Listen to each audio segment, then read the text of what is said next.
श्री शिवाय नमस्तुभ्यम। जय श्री हरि। ओम नमः शिवाय। प्रिय भक्तजनों, आज बृहस्पतिवार के दिन आप बृहस्पति देव की बड़ी ही दुर्लभ कथा सुनेंगे। इस कथा को सुनने से भक्तों की सभी मनोकामनाएं भगवान बृहस्पति देव की कृपा से पूर्ण हो जाती हैं।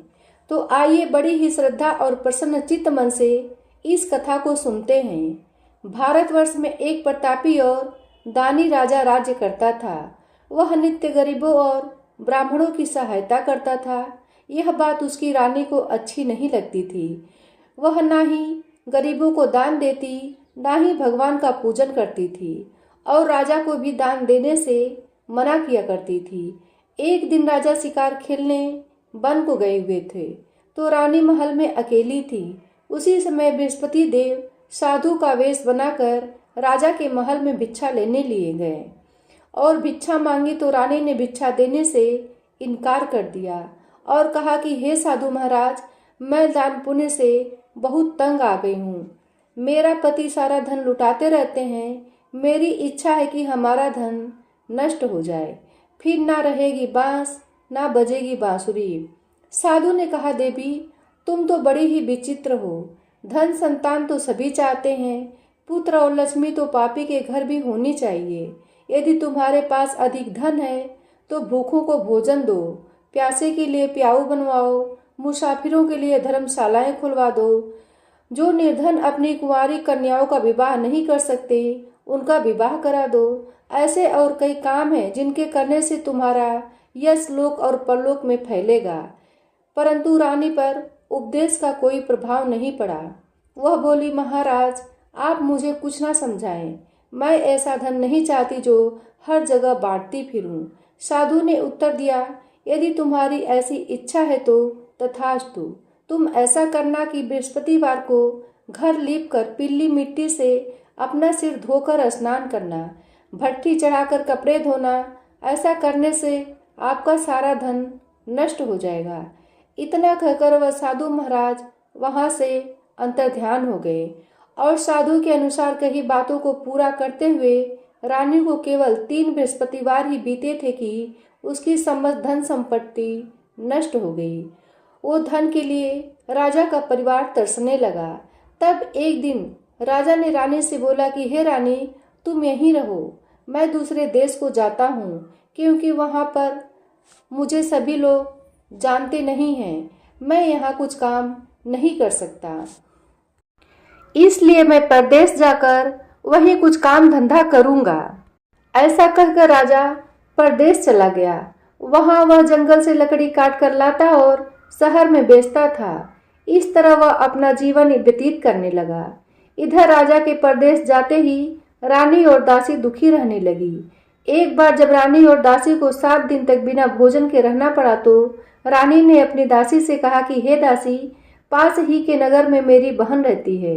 वह बड़ी धनवान है, तू उसके पास जा और कुछ लेकर आ ताकि थोड़ा बहुत गुजारा बसर हो सके। रानी दासी की बहन के पास गई। उस दिन गुरुवार का दिन था। रानी की बहन उस समय बृहस्पतिवार का व्रत की कथा सुन रही थी। दासी ने रानी की बहन को अपनी रानी का संदेश दिया, लेकिन रानी की बड़ी बहन ने कोई उत्तर नहीं दिया। जब दासी को रानी की बहन से कोई उत्तर नहीं मिला तो वह बहुत दुखी हुई और उसे क्रोध भी आया। दासी ने वापस आकर रानी को सारी बात बता दी। सुनकर रानी ने अपने भाग्य को कोसा। उधर रानी की बहन ने सोचा कि मेरी बहन की दासी आई थी, परंतु मैं उससे कुछ नहीं बोली, इससे वह बहुत दुखी हुई होगी। कथा सुनकर और पूजन समाप्त करके वह अपनी बहन के घर आई और कहने लगी कि हे बहन, मैंने बृहस्पतिवार का व्रत कर रही थी, तुम्हारी दासी मेरे घर आई थी, परंतु जब तक कथा होती है तब तक तो ना उठते हैं और ना ही बोलते हैं, इसलिए मैं नहीं बोली। कहो दासी क्यों गई थी? रानी बोली, बहन तुमसे क्या छुपाऊं, हमारे घर में खाने तक को अनाज नहीं था। ऐसा कहते कहते रानी की आंखें भर आईं। उसने दासी समेत पिछले 7 दिनों से भूखी रहने तक की बात बताई, अपनी बहन को विस्तार पूर्वक सुना दी। रानी की बहन बोली, देखो बहन, भगवान बृहस्पति सबकी मनोकामना पूर्ण करते हैं। देखो शायद तुम्हारे घर में अनाज रखा हो। पहले तो रानी को विश्वास नहीं हुआ, पर बहन के आग्रह पर उसने अपनी दासी को अंदर भेजा तो उसे सचमुच अनाज से भरा एक घड़ा मिल गया। यह देखकर दासी को बड़ी हैरानी हुई। दासी कहने लगी कि हे रानी, जब हमको भोजन नहीं मिलता तो हम व्रत ही तो रद्द करते हैं, इसलिए क्यों ना इनसे व्रत और कथा की विधि पूछ ली जाए ताकि हम भी व्रत कर सकें। तब रानी ने अपनी बहन से बृहस्पतिवार व्रत के बारे में पूछा। उसकी बहन ने बताया, बृहस्पतिवार के व्रत में चने की दाल और मुनक्का से विष्णु भगवान का केले की जड़ में पूजन करें तथा दीपक जलाएं, व्रत कथा सुने और पीला भोजन ही करें। इससे बृहस्पति देव प्रसन्न होते हैं। और व्रत और पूजन विधि बताकर रानी की बहन अपने घर को लौट गई। 7 दिन के बाद जब गुरुवार का दिन आया तो रानी और दासी ने व्रत रखा। घुड़साल में जाकर चना और गुड़ ले आई, फिर उससे केले की जड़ तथा विष्णु भगवान का पूजन किया। अब पीला भोजन कहाँ से आए, इस बात को लेकर दोनों बहुत दुखी थी। चूंकि उन्होंने व्रत रखा था इसलिए बृहस्पति देव उनसे प्रसन्न थे, इसलिए वे एक साधारण व्यक्ति का रूप धारण करके 2 थाली में सुंदर पीला भोजन दासी को दे गए। भोजन पाकर दासी बहुत प्रसन्न हुई और फिर रानी के साथ मिलकर भोजन ग्रहण किया। उसके बाद वे सभी गुरुवार को व्रत और पूजन करने लगी। बृहस्पति भगवान की कृपा से उनके पास फिर से धन संपत्ति आ गई, परंतु रानी फिर से पहले की तरह आलस्य करने लगी। तब दासी बोली, देखो रानी, तुम पहले भी इस प्रकार आलस्य करती थी, तुम्हें धन रखने में कष्ट होता था, इसी कारण सभी धन नष्ट हो गया। और अब जब भगवान बृहस्पति देव की कृपा से धन मिला है तो तुम्हें फिर से आलस्य होता है। रानी को समझाते हुए दासी कहती है कि बड़ी मुसीबतों के बाद हमने यह धन पाया है, इसलिए हमें दान पुण्य करना चाहिए, भूखे मनुष्यों को भोजन कराना चाहिए और धन को शुभ कार्यों में खर्च करना चाहिए, जिससे तुम्हारे कुल का यश बढ़ेगा, स्वर्ग की प्राप्ति होगी और पृथ्वी प्रसन्न होंगे। दासी की बात सुनकर रानी अपना धन शुभ कार्यों में खर्च करने लगी, जिससे पूरे नगर में उसका यश फैलने लगा। उधर एक दिन राजा दुखी होकर जंगल में एक पेड़ के नीचे आसन जमाकर बैठ गया। वह अपनी दशा को याद करके व्याकुल हो रोने लगा। बृहस्पतिवार का दिन था। एकाएक उसने देखा कि निर्जन वन में एक साधु प्रकट हुए। वह साधु वेश में स्वयं बृहस्पति देवता थे। लकड़हारे के सामने आकर बोले कि हे लकड़हारे, इस सुनसान जंगल में तू इतना चिंता में मगन क्यों बैठा है। लकड़हारे ने दोनों हाथ जोड़कर प्रणाम किया और उत्तर दिया, महात्मा जी, आप सब कुछ जानते हैं, मैं क्या कहूँ। यह कहकर रोने लगा और साधु को अपनी आत्मकथा सुनाई। महात्मा जी ने कहा, तुम्हारी स्त्री ने बृहस्पतिवार के दिन बृहस्पति भगवान का निरादर किया है, जिसके कारण रुष्ट होकर उन्होंने तुम्हारी यह दशा कर दी। अब तुम चिंता को दूर करके मेरे कहने पर चलो तो तुम्हारे सब कष्ट दूर हो जाएंगे और भगवान पहले से भी अधिक संपत्ति देंगे। तुम बृहस्पति के दिन कथा किया करो, 2 पैसे की चने मुनक्का लाकर उसका प्रसाद बनाओ और शुद्ध जल से लोटे में शक्कर मिलाकर अमृत तैयार करो। कथा के पश्चात अपने सारे परिवार को सुनने वाले प्रेमियों में अमृत व प्रसाद को बांटकर खुद भी ग्रहण करो। ऐसा करने से भगवान तुम्हारी सब मनोकामनाएं पूरी करेंगे। साधु के ऐसे वचन सुनकर लकड़हारा बोला कि हे प्रभु, मुझे लकड़ी बेचकर इतना पैसा नहीं मिलता जिससे भोजन के उपरांत कुछ बचा सकूं। मैंने रात्रि में अपनी स्त्री को व्याकुल देखा है, मेरे पास कुछ भी नहीं जिससे मैं उसकी खबर मंगा सकूं। और फिर मैं बृहस्पति देव की क्या कहानी सुनूं, मुझको तो कुछ भी मालूम नहीं है। साधु ने कहा कि हे लकड़हारे, तुम किसी बात की चिंता मत करो। बृहस्पतिवार के दिन तुम रोजाना की तरह लकड़ियां लेकर शहर को जाओ। तुमको रोज से दुगुना धन प्राप्त होगा, जिससे तुम भली भांति भोजन कर लोगे और बृहस्पति देव की पूजा का सामान भी आ जाएगा। बृहस्पति देव की कथा इस प्रकार है, सुनो। प्राचीन काल में एक ब्राह्मण रहता था। वह बहुत निर्धन था, उसकी कोई संतान नहीं थी, उसकी स्त्री बहुत मलिन थी, वह स्नान नहीं करती थी, किसी देवता का पूजन नहीं करती थी। इससे ब्राह्मण देवता बड़े दुखी थे। बेचारे बहुत कुछ कहते, किंतु उसका कुछ परिणाम नहीं निकला। भगवान की कृपा से ब्राह्मण की स्त्री ने कन्या रूपी रत्न पैदा हुआ।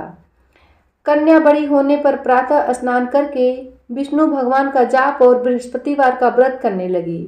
अपने पूजन पाठ को समाप्त करके विद्यालय जाती तो अपनी मुट्ठी में जौ भर के ले जाती और पाठशाला के मार्ग में डालती जाती। जब ये जौ स्वर्ण के हो जाते तो लौटते समय उनको बीन कर घर ले आती। एक दिन वह बालिका सूप में उस सोने की जौ को फटक कर साफ कर रही थी कि उसके पिता ने देख लिया और कहा कि हे बेटी, सोने की जौ के लिए सोने का सूप होना चाहिए। दूसरे दिन बृहस्पतिवार का दिन था। इस कन्या ने व्रत रखा और बृहस्पति देव से प्रार्थना करके कहा कि मैंने आपकी पूजा सच्चे मन से की है, तो मेरे लिए सोने का सूप दो। बृहस्पति देव ने उसकी प्रार्थना स्वीकार कर ली। रोजाना की तरह वह कन्या जब जौ फैलाती हुई जाने लगी, जब लौटकर जौ बीन रही थी तो बृहस्पति देव की कृपा से सोने का सूप मिला। उसे वह घर लाई और उसमें जौ साफ करने लगी, परंतु उसकी माँ का वही ढंग रहा। एक दिन की बात है, वह कन्या सोने के सूप में जौ साफ कर रही थी। उस समय वह शहर का राजपुत्र वहां से होकर निकला। इस कन्या के रूप और कार्य को देखकर मोहित हो गया और अपने घर आकर भोजन और जल त्याग कर उदास होकर लेट गया। राजा को इस बात का पता लगा तो अपने प्रधानमंत्री के साथ उसके पास गए और बोले, हे बेटा, तुम्हें किस बात का कष्ट है? किसी ने तुम्हारा अपमान किया है अथवा और कोई कारण हो सो कहो, वही कार्य करूँगा जिससे तुम्हें प्रसन्नता हो। अपने पिता की राजकुमार ने बातें सुनी तो वह बोला, मुझे आपकी कृपा से किसी प्रकार का दुख नहीं है, किसी ने मेरा अपमान नहीं किया है, परंतु मैं उस लड़की से विवाह करना चाहता हूँ जो सोने के सूप में जौ साफ कर रही थी। यह सुनकर राजा आश्चर्य में पड़ गया और बोला कि हे बेटा, इस तरह की कन्या का पता तुम ही लगाओ, मैं उसके साथ तेरा विवाह अवश्य ही करवा दूंगा। राजकुमार ने उस लड़की के घर का पता बताया। तब मंत्री उस लड़की के घर गए और ब्राह्मण देवता को सभी हाल बताया। ब्राह्मण देवता राजकुमार के साथ अपनी कन्या का विवाह करने के लिए तैयार हो गए तथा विधि विधान के अनुसार ब्राह्मण की कन्या का विवाह राजकुमार के साथ हो गया। कन्या के घर से जाते ही पहले की भांति उस ब्राह्मण देवता के घर में गरीबी का निवास हो गया। अब भोजन के लिए भी अन्न बड़ी मुश्किल से मिलता था। एक दिन दुखी होकर ब्राह्मण देवता अपनी पुत्री के पास गए। बेटी ने पिता की दुखी अवस्था को देखा और अपनी माँ का हाल चाल पूछा। तब ब्राह्मण ने भी सभी हाल कहा। कन्या ने बहुत सा धन देकर अपने पिता को विदा कर दिया। इस तरह ब्राह्मण का कुछ समय सुखपूर्वक व्यतीत हुआ। कुछ दिन के बाद फिर वही हाल हो गया। ब्राह्मण फिर अपनी कन्या के यहाँ गया और सारा हाल कहा तो लड़की बोली कि हे पिताजी, आप माताजी को यहाँ लेकर आओ, मैं उन्हें विधि बता दूंगी जिससे उनकी गरीबी दूर हो जाएगी। वह ब्राह्मण देवता अपनी स्त्री को साथ लेकर पहुँचे तो अपनी माँ को समझाने लगी कि हे माँ, तुम प्रातःकाल प्रथम स्नान आदि करके विष्णु भगवान का पूजन करो तो सब दरिद्रता दूर हो जाएगी। परंतु उसकी माँ ने एक भी बात नहीं मानी और प्रातःकाल उठकर अपनी पुत्री के बच्चों की जूठन को खा लिया। इससे उसकी पुत्री को भी बहुत गुस्सा आया। उसने एक रात को एक कोठरी से सारा सामान निकाल दिया और अपनी माँ को उसी में बंद कर दिया। प्रातः उसमें से निकाला तो स्नान आदि करा के पूजा पाठ करवाया तो उसकी माँ की बुद्धि ठीक हो गई। इसके बाद वह नियम से पूजा पाठ करती और प्रत्येक बृहस्पतिवार को व्रत रखने लगी। इस व्रत के प्रभाव से उसके माता और पिता बहुत ही धनवान और पुत्रवान हो गए और बृहस्पति देवता के प्रभाव से इस लोक के सुख को भोग कर अंत में स्वर्ग को प्राप्त हुए। इस तरह कहानी कहकर साधु देवता वहां से अंतर्ध्यान हो गए। धीरे धीरे समय व्यतीत होने पर फिर वही बृहस्पतिवार का दिन आया। लकड़हारा जंगल से लकड़ी काटकर किसी शहर में बेचने गया। उसे उस दिन और 2 दिन से अधिक पैसा मिला। राजा ने चना गुड़ आदि लाकर गुरुवार का व्रत किया। उस दिन से उसके सभी क्लेश दूर हो गए। परंतु जब दोबारा गुरुवार का दिन आया तो बृहस्पतिवार का व्रत करना भूल गया। इस कारण बृहस्पति भगवान नाराज हो गए। उस दिन उस नगर के राजा ने विशाल यज्ञ का आयोजन किया था तथा शहर में यह घोषणा करा दी कि कोई भी मनुष्य अपने घर में भोजन ना बनवाए, ना आग जलाए। समस्त जनता मेरे यहाँ आकर भोजन करे। इस आज्ञा को जो नहीं मानेगा उसे फांसी की सजा दी जाएगी। इस तरह की घोषणा संपूर्ण नगर में करवा दी गई। राजा की आज्ञा के अनुसार शहर के सभी लोग भोजन करने गए, लेकिन लकड़हारा कुछ देर से पहुंचा, इसलिए राजा उसको अपने साथ घर में लेकर गए और ले जाकर भोजन करा रहे थे तो रानी की दृष्टि उस खूंटी पर पड़ी जिस पर उसका हार लटका हुआ था। वह वहां पर दिखाई नहीं दिया। रानी ने निश्चय किया कि मेरा हार इस मनुष्य ने चुरा लिया है। उसी समय सिपाहियों को बुलाकर उसको कारागार में डलवा दिया। जब लकड़हारा कारागार में पड़ गया और बहुत दुखी होकर विचार करने लगा कि ना जाने कौन से पूर्व जन्म के कर्म से मुझे यह दुख प्राप्त हुआ है, और उसी साधु को याद करके रोने लगा जो कि जंगल में मिला था। उसी समय तत्काल बृहस्पति देव साधु के रूप में प्रकट हुए और उसकी दशा को देखकर कहने लगे कि अरे मूर्ख, तूने बृहस्पति देव की कथा नहीं करी, इसी कारण तूने दुख प्राप्त हुआ है। अब चिंता मत कर। बृहस्पतिवार के दिन कारागार के दरवाजे पर 4 पैसे पड़े मिलेंगे। उनसे तू बृहस्पति देव की पूजा करना, तेरे सभी कष्ट दूर हो जाएंगे। बृहस्पतिवार के दिन उसे 4 पैसे मिले। लकड़हारे ने कथा कही। उसी रात्रि को बृहस्पति देव ने उस नगर के राजा को स्वप्न में कहा कि हे राजा, तुमने जिस आदमी को कारागार में बंद कर दिया है वह निर्दोष है। वह राजा है, उसे छोड़ देना।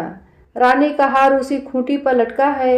अगर तू ऐसा नहीं करेगा तो मैं तेरे राज को नष्ट कर दूंगा। इस तरह रात्रि के स्वप्न को देखकर राजा प्रातःकाल उठा और खूंटी पर हार देखकर लकड़हारे को बुलाकर क्षमा मांगी और लकड़हारे को योग सुंदर वस्त्र आभूषण देकर विदा कर दिया।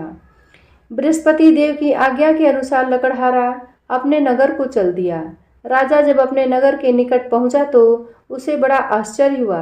नगर में पहले से अधिक बाग, तालाब, कुएं तथा बहुत सी धर्मशालाएं, मंदिर आदि बन गए थे। राजा ने पूछा, यह किसका बाग है और धर्मशाला है?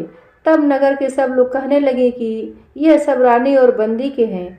तो राजा को आश्चर्य हुआ और गुस्सा भी आया। जब रानी ने यह खबर सुनी कि राजा आ रहे हैं तो उन्होंने दासी से कहा कि हे दासी, देख जरा हमको कितनी बुरी हालत में छोड़ गए थे।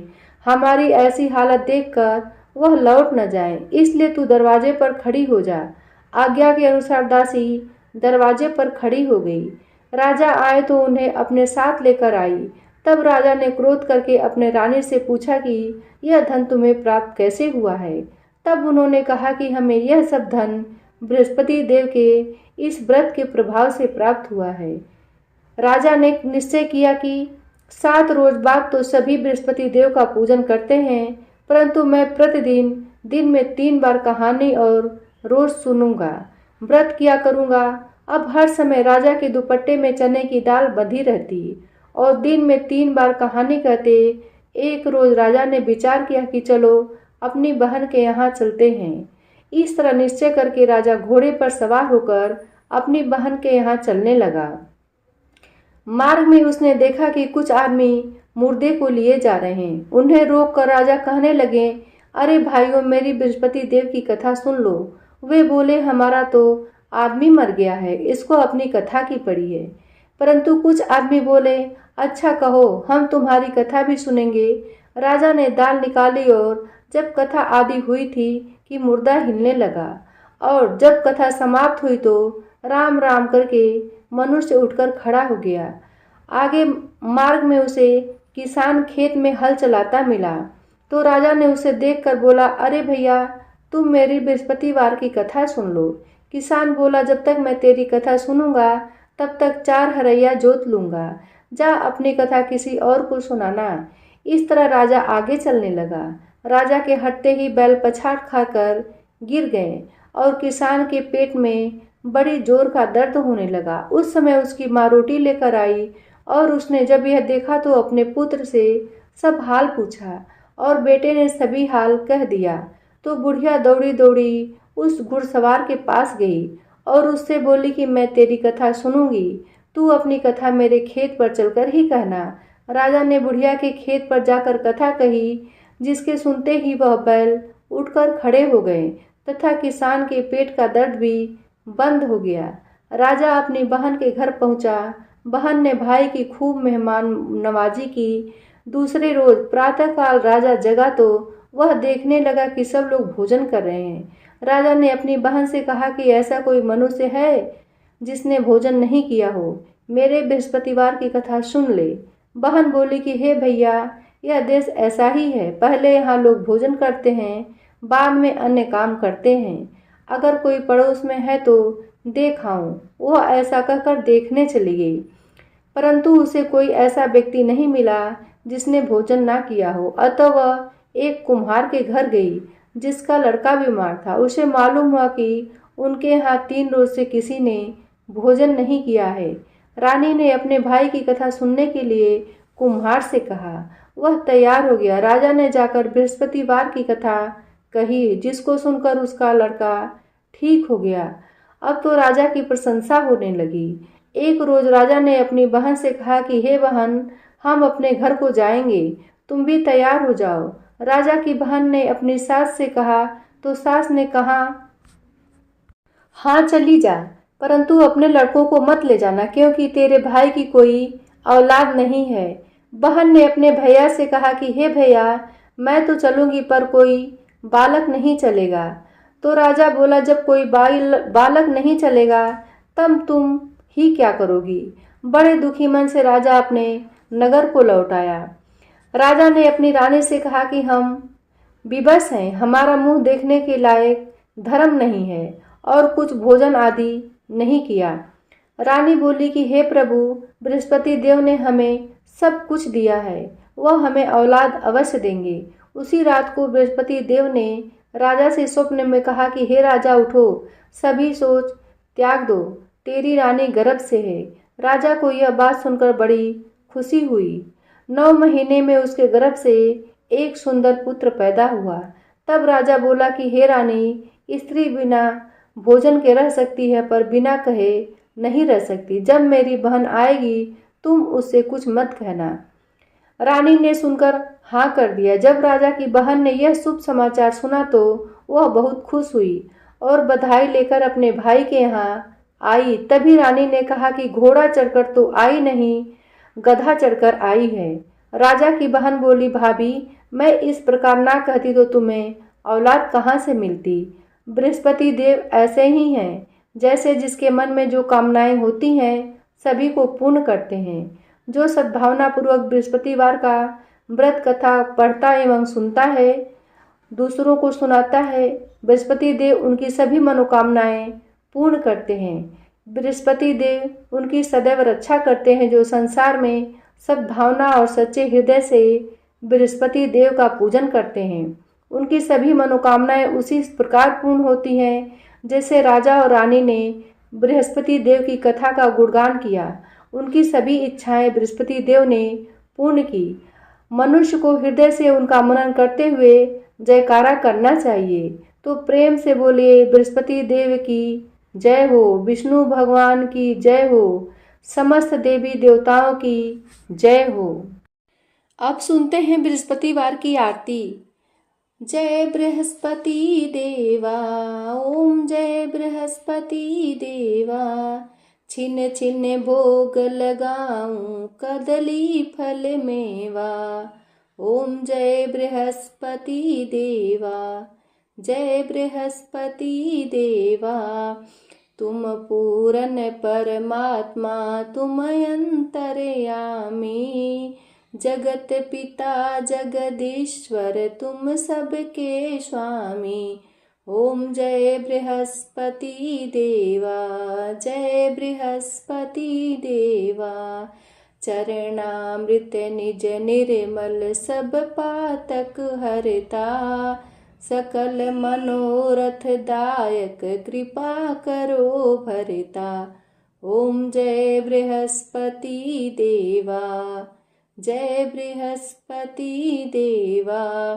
तन मन धन अर्पण कर जो जन शरण पड़े, प्रभु प्रकट तब हो कर आकर द्वार खड़े।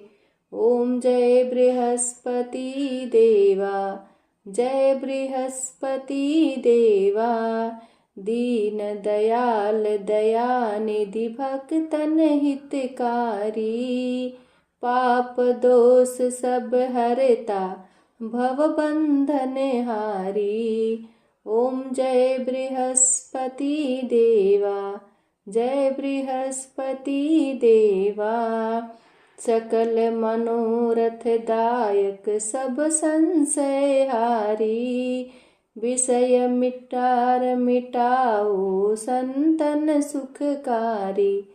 ओम जय बृहस्पति देवा, जय बृहस्पति देवा।